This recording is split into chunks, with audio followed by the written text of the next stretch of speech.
네, 슬기로운 투자 생활 함께 보도록 하겠습니다. 도움 말씀 주기 위해서 고건호 전문가 자리해 주셨습니다. 안녕하세요. 예, 안녕하십니까. 네, 전문가님. 오늘 전반적으로 국내 증시를 이제 보니까요. 지금 상승하고 있는 쪽으로 보면은 뭐 방송 서비스, 디지털 컨텐츠, 그다음에 통신 방송 서비스 이쪽에 좀 좋은 흐름을 가져가고 있는 것 같아요. 예, 맞습니다. 아무래도 이제 이번 이제 5G 투자가 앞으로 더 계속 이제 가속될 것이다라고 그런 예측이 있어서 그런지 뭐 내년도를 이제 이미 투자들 바라보고 있고 그 통신사들이 사실상 안정적이겠습니다. 네. 뭐 주식시장이 안 좋으면 그래도 배당주도 가져가자 그런 심리도 있어가지고 아마 이제 통신주가 부각되는 측면도 없지 않아 있을까라고 생각되네요. 예. 네. 알겠습니다. 그렇다면은 오늘 장에서 또 우리가 관심을 가져볼 만한 종목, 사실은 새로 소개드리는 종목은 아니고요. 예전에 소개를 해주셨는데 다시 한번 또 점검을 해주신다고 합니다. 바로 SK텔레콤이죠. 예, 맞습니다. 네. 아무래도 이제 이 방송을 보고 계시는 여러분들을 가장 잘 아는 회사라고 볼 수 있겠습니다. 네. 아침에 일어나서 잠잘 때까지 계속 핸드폰을 가지고 끼고 살잖아요. 요즘 상인들은. 그렇죠. 저 사실 24시간이에요. 그것은 어쩔 수가 없습니다. 잘 때도 그럼요. 쥐고 자죠. 그렇습니다. 어느 회사보다 우리들 가장 잘 아는 회사라고 볼 수 있겠고요. 네. 그 중에서 가장 큰 회사인 SK텔레콤 다시 한번 가져와 봤습니다. 네, 사실 저도 SK텔레콤 쓰거든요. 네. 네, SK텔레콤 거의 뭐 제가 뭐가 살았다고 봐야 되지 그렇습니다. 않을까라고 생각할 정도로 많이 사용을 하고 있는데 많은 뭐 시청하시고 계신 분들 네, 다들 공감을 하실 것 같습니다. 특히 최근 들어서 제가 그 코엑스에 갔을 때 메타버스 관련한 그런 섹터에 공사를 하고 있는 걸 제가 본 적이 있거든요. 네. 지금은 어느 정도 완공이 되는지 모르겠는데 굉장히 그쪽으로도 투자를 하고 있는 것으로 알고 있어서 향후에 좀 주가에도 영향을 주지 않을까 싶은데 어떻게 보시는지 분석 들어보도록 하겠습니다. 일단은 뭐 메타버스라든지 사실상 요즘 뭐 최근에 무슨 가상 암호화폐라든지 그런 게 키워드가 너무 많이 있습니다. 누구나 메타버스 보면 이거 투자해 볼까라는 생각하시는 분들이 있을 텐데 저 아직까지 이제 그 메타버스에 대해서는 저는 아직까지 확립이 아직 안 됐다고 저는 생각을 하고 있거든요. 거기에 대해서는 좀 더 지켜봐야 하고 그 이전에 그 근간을 이루는 통신사들이 가장 이제 중요한 역할을 할 것이다. 그래서 그 앞으로 통신사 새로운 먹거리가 메타버스라든지 무슨 뭐 그 암호화폐라든지 뭐 가상자산의 그런 쪽에 한번 기울이는 것도 당연하다고 좀 볼 수 있겠습니다. 예. 네. 일단 SK텔레콤 어떤 기업인지 우선 예. 좀 분석을 좀 해보도록 맞습니다. 하죠. 우선 뭐 한국이동통신 서비스로 시작이 됐죠? 맞습니다. 네. 저는 한국전기통신공사의 자회사에는 한국이동통신 설립되었습니다. 그 당시 이제 카폰이라고 혹시 알고 계시나요? 카폰 알죠? 네. 저도 저희 아빠도 옛날에 그 각그랜저에 그 네. 카폰 달고 그 안테나 되게 크게 세우고. 달려 있잖아요. 부잣집 아들이셨구나. 아닙니다. 그냥 자랑 아닌데요. 그래 되었습니다. 그래서 설치되어 있었는데 네. 그 당시에 카폰이 굉장히 비쌌을걸요 아마. 예, 그렇습니다. 차량값에 거의 버금가는 가격이었던 걸로 기억을 뭐 하는데. 듣기로는 뭐 집가 가격대로 하는데 제가 쓴 것은 90년대 초반이었습니다. 네. 그 당시 무슨 모토로라 단말기 해가지고 90년대 초반 쓰시면 92년도, 정말 93년도에 뽀뽀뽀 네. 눌러서 그런데 네. 그런 게라면 아마 400만 원 정도 됐던 거예요. 벽돌폰 말씀하시는 벽돌폰, 거죠? 그렇죠. 넣어가지고 전화하고 네. 아직도 기억나는데 자 아무튼 그런 서비스 시작을 해가지고 우리나라 정보통신의 이동통신 역사라고 볼 수 있겠습니다. 그렇죠.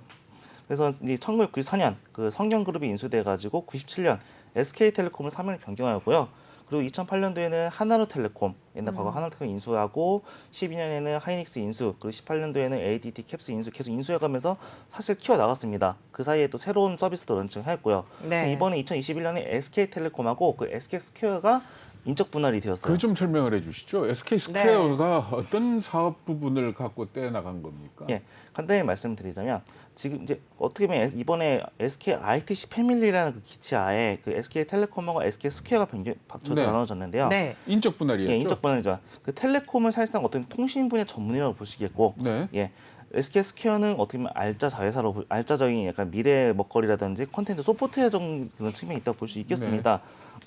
그래서 뭐 통신 분야 SK 집중시켰고 나머지 SK 스퀘어로 분류했는데 그 나머지 이제 뭐 SK 하이닉스라든지 네. 그 SK 아까 말씀드린 ADT를 쉴더스로 사명이 변경되었습니다. SK 쉴더스라든지 11번가 그리고 SK 플래닛이나 웨이브라든지 팀의 모빌리티라든지 네. 네. 뭐 그리고 예전에 과거 아이리버였던 드리머스 네. 이걸 SK 스퀘어로 분리시켰고 나머지 SK텔레콤은 뭐 브로드밴드, 뭐 SK텔링크라든지 뭐 SK 스토어 그런 쪽으로 다시 갔습니다. 예, 아무래도 이제 그 그 핵심 사업이로는 아무래도 유무선 통신 서비스 말씀드려 뭐 모바일 미디어로 좀 간단히 말을 하자면 네. SK 브로드밴드라 그 통신 SK 모바일 서비스로 볼 수 그러니까 있습니다. 지금 오늘 갖고 놓으신 예. 종목은 이 분리한 것 중에서 SK스퀘어가 아닌 SK텔레콤 텔레콤입니다. 아닙니까? 텔레콤 쪽으로. 근데 사실 SK텔레콤 보면은 SK 입장에서 볼 적에 예, 시장 점유율이 5.32에서 지금 5에서 조금씩 떨어지고 있죠. 떨어지고 있습니다. 떨어지고 있고 그리고 어쨌든 5G를 제대로 하려면은 시설 투자 더 많이 해야 될 거고. 그렇습니다. 그러면 주가 떨어질 날만 남지 않았나요? 뭐 그렇게 볼 수 있겠지만 네. 어떻게 보면 이제 그 선택과 집중이라 볼 수 있겠습니다. 그 조직이 좀 거대해지면 뭐에 집중, 뭐 경영 자원 한정돼 있는데 뭐에 집중해야 될지 모르고 그 외국에 투자를 가져오려고 한다고 하면 안 그래도 통신 사업에는 그래도 약간 이제 국가 기반 산업이기 때문에 외국인 투자 제한이 걸려 있는 건 사실입니다. 한 최대 한 49% 정도 걸려 있는데 근데 그게 뭐 함으로써 FTA를 체결한 나라하고는 그게 안 되기 때문에 그러니까 그 외국인 인정을 안 하기 때문에 사실 그 외국인 지분 49%라는 게 예를 들어 우리나라가 FTA 맺은 미국은 49% 이상 가질 수 있거든요. 예. 그 사실 별 의미 없는 거 아닙니까? 뭐 이미 없다고 볼 수 있지만 해외 투자자를 끌어오기 위해서는 그래도 어느 정도 좀 그에 대한 이제 부담을 약간 좀 덜어냈다고 볼 수 있겠습니다. SK스퀘어에 한해서는요. 네. 그래서 다시 한번 말씀드리자면 그 SK텔레콤의 주요 사업은 그래도 SK 브로드밴드 유선과 그리고 SK텔레콤 무선 사업부 그리고 이렇게 분리해 놓고 나면 SK텔레콤이 이익을 많이 내면 이 스마트폰 요금 낮춰라라고 압력이 더 심해질 것 같아요. 옛날에는 묶여 있었기 때문에 어디서 나는 이익인지 정확하게 구분이 어려웠지만 이젠 통신 쪽으로 딱 떼놓고 그래도 이익이 많이 남는다. 그러면 야 이거 전화요금 너무 비싼 거 아니야? 라고 얘기가 나올 수 있는 거 아닙니까? 예, 안 그래도 이제 대선이다 보니까 네. 뭔가 요금 인하 압력이 있을 것으로 이제 생각이 됩니다. 이번에 이제 국정감사 3분기 국정감사를 보면 5G의 통신 품질 문제라든지 그런 것에 대해 질타지 요금 관련된 질타가 별 거의 없었던 걸로 지금 나오고 있고요. 그럼 국회의원들이 많이 몰라서 그렇겠죠. 몰라서 그럴 수도 있겠지만 어떤 점에 최근에 이제 뭐 5G 뭐 4차 산업 육성이라든지 그리고 아직까지 5G가 설비 투자 충분히 되지 않았습니다. 그렇죠. 그래서 요금 인하를 계속 압력을 넣기에는 아주 한계가 있다고 볼 수 있겠고요. 그렇기 때문에 요금 인하는 어쩌 제한적이다라고 볼 수 있고 계속 이제 요금 인하만 부르짖어봤자 이것이 과연 이제 그 통신사들이 과연 먹힐지는 저는 아직까지는 의문입니다. 사실 제 주변에 최근 들어서 알뜰폰을 쓰는 사람을 제가 한번 봤거든요. 그랬더니 이 통신 품질이나 여기에는 전혀 관계가 없는데 가격이 엄청나게 싸더라고요. 맞습니다. 네. 물론 이제 통신 서비스는 이제 알뜰폰이라든지 가장 이유 중에 보면 저렴한 이건 있겠지만 그래도 대부분 아직까지는 기존의 통신 3사를 통해서 직접적으로 지금 통신 서비스 이용하는 게 대다수일 겁니다. 그러니까 그게 그만 내가 SK 썼으니 네. 뭐 10만 원 내는 거 그만 그냥 그러려니 하고 쓰고 있는 거지. 그렇죠. 정말로 좀 기민한 소비자 같으면은 알뜰폰으로 돌아가면 맞습니다. 거의 절반 이하로 떨어지는 그런 상황이던데요. 그래서 자 알뜰폰은 순수한 통신 서비스를 이용한다면 알뜰폰도 분명히 나쁘지 않은 선택, 좋은 선택입니다.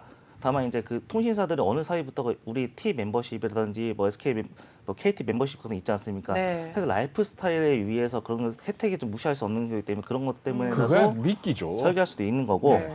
또 하나는 그런 점이 있어서 T 우주라든지 최근에 새로운 구독서를 런칭하지 않았습니까? 즉 한마디로 통신사는 단순 통신 서비스 넘어서 그 사람들의 빅데이터 그리고 생활 소비 습관 같이 이제 같이 이제 아우르는 걸로 종합 이제 그 회사로 이제 발돋움을 하기 위해서라고 볼 수 있겠습니다. 그리고 뭐 그동안 계속 실패해 왔지만은 사이동 통신이 출범할 가능성도 있지 않습니까? 물론 있다고 하지만 지금 제 생각에는 거기에 대한 전 아직까지 부정적인 의견이 좀 피력하고 싶습니다. 왜요? 왜냐하면 이제 한국 이제 이미 통신 시장이 사실상 거의 과밀화된 시점에서 차이동 통신이 들어간다면 또 새로운 또 설비 투자가 더 중보로 들어갈 수 있을 거고 그거는 이젠 꼭 설비 투자가 중복되는 건 아니죠. 왜 그런가 하면은 망을 공유하는 시스템으로 갈 거거든요. 그렇게 된다면은 그 과다한 투자는 없을 것이고 어쨌든 간에 지금 통신 3사가 5대 3대 2라는 황금 분할에 따라 가지고 나름대로 그냥 즐기고 있는 거 아닙니까? 거기에 말하자면 하나 이 메기를 한 마리 집어 넣어야지 뭔가 좀 이게 분위기가 바뀌지 아니면은 이 통신 요금 내려오겠습니까? 어디? 아 그래도 저는 개인적으로 OECD 업체 중에서는 좀 통신 요금이 그래도 좀 그나마 좀 저렴하다고 생각을 하고 있습니다. 저 개인적으로 보면 SK텔레콤 장학생 아니시죠? 아니에요. 저는. 그동안 근데 여러 번 시도를 했는데도 계속 실패를 했잖아요. 근데 과연 네 번째가 나올 수 있을까요? 그게 아마 나올 수 있는 지금 그 이유가 뭔가 하면 지금 현재 통신 3사가 받은 5G의 주파수가 굉장히 높은 대역입니다. 네. 그리고 사이동 통신이 등장을 하면 주기로 돼 있는 대역이 굉장히 낮은 대역이에요. 네. 낮은 대역은 뭔가 하면은 기지국을 많이 깔지 않아도 충분히 커버를 할 수 있는 그런 장점이 있기 때문에 누군가가 사이통에 들어간다면은 네. 충분히 기존 업자들하고 경쟁을 할 수 있고 그리고 또 현재 우리 정보통신과 관련한 법규를 보면은 새 이동 통신 사업자가 들어왔을 때 네. KT나 SK가 망을 공유하도록 이렇게 돼 있습니다. 그러니까 네. 충분히 가격 경쟁력이 있고 지금은 만약에 사이동 통신이 들어가서 낮은 주파수 대역에 5G를 갖다 제공을 한다 그러면은 아마 사람들이 깜짝 놀랄 만큼 품질 차이가 날 거라고요. 네. 그런 측면에서 본다면은 저는 아마 사이통이 등장할 수 있는 마지막 기회 아닌가 그렇게 생각을 합니다. 그래서 서비스를 아마 그 차별화를 시킬 수 있는 그렇게 있으면 상당히 이제 뭐 우리 이제 김기성 앵커님이 말씀하신 대로 충분히 그런 가능성이 보이지만 어떻게 차별화 둘 것인가 그것이 과연 과제가 아닐까 싶습니다. 그때는. 근데 사실 무슨 MZ 세대들 같은 경우에는 전화기로 뭘 많이 하지만은 네. 사실 40대 이후의 분들은 사실 전화기 가지고 할 수 있는 게 인터넷 서핑, 네. 전화, 네. 뭐 동영상 시청, 눈팅 정도. 네, 뭐 이 정도인데 그걸 갖다가 이 네. 비싼 요금을 주고 쓴다? 전 사실은 좀 알뜰폰으로 갈아타야 될까 저는 좀 솔직히 고민 중이에요 지금. 네. 네, 그 말씀 듣다 보니까 예. 저는 그런 혜택을 잘 못 찾아가는 고객 중에 하나인 것 같아요. 40대 이후로는 거의 못 찾을 거예요. 그걸 들고 사실 게임도 다 할 수 있고 그러니까. 네. 네. 아니 뭐 제 친구들 같은 경우는 알뜰하게 잘 찾아서 가져가더라고요. 이렇게 뭐 혜택도 하고 영화도 뭐 보고 공짜로 모두 하고 하는데 네, 잘 많은 분들도 계신 것 같긴 합니다. 어쨌든 주요 사업 분야를 좀 더 면밀히 들여다 보면 어떨까 싶은데요. 예. 메타버스, 모바일, 미디어 뭐 그런 쪽으로 AI 사업 부문 계속해서 좀 그쪽으로 가려고 하는 게 아닌가라고 생각해 보고 있는데 향후 전망 어떻게 보고 계세요? 향후 전망은 그래도 아무래도 이제 네. 그 기존의 사업을 좀 더 강화시키고 시장 점유율을 공고히 할 필요가 있다고 봅니다. 지금 SK가 일부러 50%에서 내려갔다는 그런 말도 있을 뭐 정도로 일부러 좀 빠졌다는 빠지는 얘기도 얘기도 있죠. 있고 그리고 그럼에도 불구하고 5G에서도 40% 이상 점유율을 가지고 있다는 점 그리고 아무래도 QC 관리라든지 그런 걸 더 계속 지속적으로 하고 있다고 볼 수 있겠고요. 사실상 구독이나 메타버스나 AI는 이제 구독은 이제 우리 생활에 밀접하게 들어오니까 네. 뭐 간단히 말해서 무슨 뭐 넷플릭스 구독하든 뭐 쇼핑하든 그런 것을 좀 어느 정도 저렴한 가격으로 구독을 함으로써 좀 어느 정도 정리를 해준다고 생각을 하면 되지만 이 메타버스 AI 같은 경우는 아직까지는 좀 더 이제 지켜봐야 할 것 같습니다. 이것 때문에 뭐 주식이 뭐 올라간다 내려간다라고 보기에는 아직까지 좀 어렵다고 볼 수 있겠고요. 저는 이제 왜 이거 SK텔레콤인데 뭐 다른 통신사도 있지만 왜 SK텔레콤 주목해볼 만한 이유 중에 하나는 자 일단 전반적으로 보면 이거 전에도 이런 그래프를 보셨을 거예요. 그 LTE 가입자당 인당 트래픽 추이를 한번 보시면 좋겠는데요. 네. 예. 네, 보통- 가입자 추이요. 예, 네. 그 내년에는 그 5G가 성장기에 성숙기를 접어든 시점이라고 해요. 예, 그 이전에 LTE를 한번 짚고 넘어가는데 트래픽 동향은 이전과 다른 양상을 보이는 게 사실입니다. 예, 과거 3G에서 4G LTE로 도입 당시에는 그 가입자 이동으로 기존 서비스 3G의 인당 트래픽 감소 현저하게 나타났는데 이번에는 5G 런칭되고 나서 이번에 거의 3년 가까이 되고 있는데 불구하고 인당 트래픽 그렇게 많이 떨어지지 않았습니다. 예, 큰 폭으로 나타나지 않았고요. 보시면 그리고 5G도 그렇게 별반 다르지 않은 모습을 보여주고 있는데 마치 그 박스권에 같은 뭐 코스피 지수처럼 인당 트래픽 추이가 현저하게 변화된다고 볼 수는 없겠습니다. 예. 그래서 전과 같았으면 그 가입자 급증으로 그 인당 트래픽 급증과 동시에 근데 저 말을 그렇게 받아들일 수 있는 거 아닙니까? 그러니까 5G를 씀에도 불구하고 트래픽 수가 그렇게 많이 늘어나지 않는다는 것 자체는 5G를 제대로 안 쓰고 있다는 얘기가 맞습니다. 되는 거 아닙니까? 저도 이제 그렇게 네. 그 점에 있어서 그것 때문에 LTE 그 이용 트래픽이 떨어지지 않았다고 볼 수 있겠고요. 그렇다면 해도 이제 가입자 총 트래픽이라든지 그런 건 계속 이제 늘어나고 있는 상황입니다. 5G가 점 더 이동하고 있기 때문에 근데 사실 인당으로 봐야지 전체로 보면은 의미가 없죠. 이미 그거 네. 다 졌죠. 그래서 대신에 뭐 어떻게 보면 말씀드리자면 보통 이제 아무래도 새로운 이제 그 ARPU라고 하죠. 인당 매출, 매출 생산서. 이것이 5G가 처음 런칭했을 때는 그래도 네. 항상 많이 올르다가 성숙기에 접어들면서는 상당히 내려가는 추세를 보이고 네. 있습니다. 일반적으로 이건 어느 회사나 다 동일하다고 볼 수 있겠고요. 네. 그 SKRP에 따라서 주가 상승률도 거의 다소 이제 왔다 갔다 한다고 이동 추이를 볼 수 있다. 그러니까 한 사람으로부터 돈을 얼마나 많이 버느냐, 그렇죠. 가입자 한 사람당 얼마나 많이 돈을 버느냐 그거 그렇죠. 아닙니까? 그거입니다. 그죠? 새로운 콘텐츠 소비시키게 해가지고 네. 트래픽은 앞으로도 계속 이제 늘어나지 줄어들지 않을 겁니다. 5G에서는 네. 어떻게 전파를 효율적으로 활용한다 여러 가지 말이 있겠지만 LTE는 기본적으로 깔고 있고 5G도 이제 다시 이제 ARP가 늘어나면 그 소득이 있을 것이다. 근데 지금 그 예. 5G 기지국을 지금 많이 안 했죠. 그 많이- 커버리지가 아직은 서울이나 뭐 이쪽 대도시 위주로만 돼 있고 전국적으로 안 깔려 있죠. 막 깔려 있지만 거의 대도시나 광역시 위주로 깔려 있는 게 사실이고요.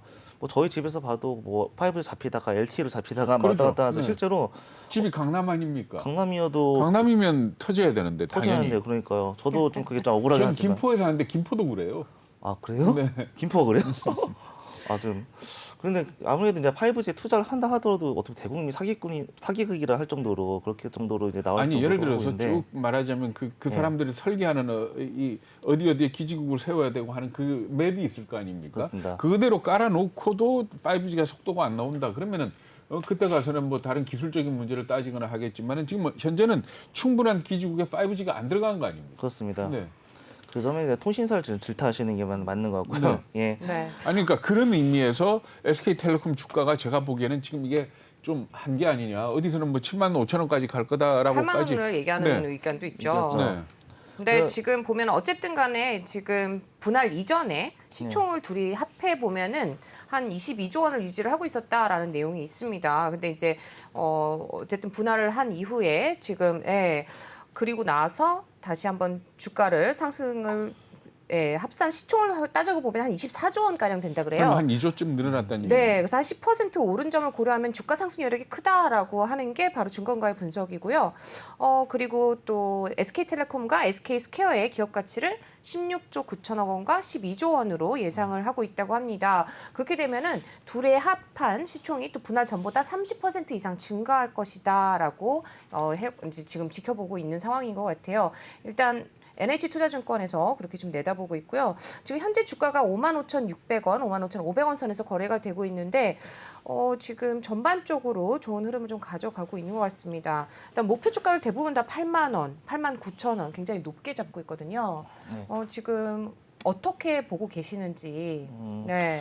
저는 이제 지금 좀 매수를 하는 것도 전 나쁘지 않다고 생각하고 네. 있고요. 뭐 마지막 음. 뭐 박앤세일이다 이런 얘기들도 나오고 있고. 왜냐하면 저는 SK텔레콤이 거의 21만 원, 17만 원 네. 왔다 갔다 10만 대 가다가 거의 살인된 기분으로 살 수 있는 그렇죠. 기회이기도 합니다. 제가 고등학교 때 17만 원대 SK를 들어가야 하나 고민을 했었는데 결국 못 네. 들어간 것 지금도 후회하고 있는 것처럼 지금까지 SK텔레콤에 대해서 좀 더 보유를 하고 싶었던 사람들한테 오히려 지금 호재라고 볼 수 있겠고요. SK스퀘어에 대해서는 어떻게 생각하세요? SK스퀘어에 대해서는 앞으로 이제 자회사들이 아직 이제 상장을 준비 중인 회사들도 있고 여러 가지 날짜별 회사들이 있기 때문에 네.